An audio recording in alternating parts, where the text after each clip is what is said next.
গরিবের দয়া কেউ করে না উপরে আল্লাহ ছাড়া। আল্লাহ, আল্লাহ তুমি দয়া করো আল্লাহ। 1 বছর আগে আমার স্বামী পালায়া দিয়ে গেছে 3 সন্তান দিয়ে।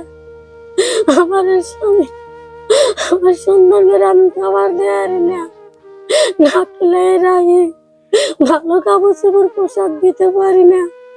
আমি তাই আপনাদের কাছে হাত বাড়াইয়া দিচ্ছি। গরিব লোকেদের কাছে অসহায় হয়ে আমি আপনাদের কাছে হাত বাড়াইছি।